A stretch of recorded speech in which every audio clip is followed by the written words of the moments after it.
Ang sisig, isang ulam na sizzling sa sarap at kasaysayan. Pero alam mo ba kung bakit sisig ang tawag dito? Ang salitang sisig ay galing sa salitang Kapampangan na ang ibig sabihin ay to snack on something sour. Kadalasang may vinegar, kalamansi. Ayon sa kasaysayan, nagsimula ito sa Pampanga noong panahon ng Kastila. Noong una, ginagamit lang ito bilang pampagana o appetizer na gawa sa baboy na binabad sa suka at kalamansi.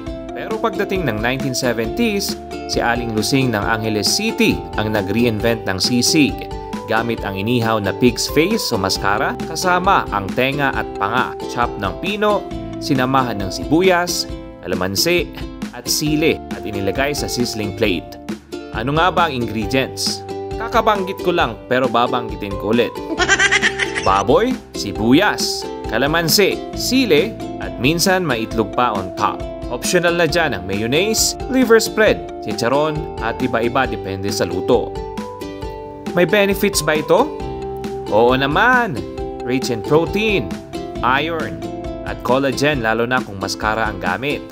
Pero syempre, eat in moderation, lalo na't medyo fatty at oily ito.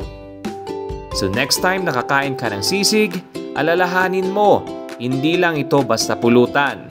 Isa itong bahagi ng kultura, kasaysayan, at pagmamalaking Pinoy. Ang sisig!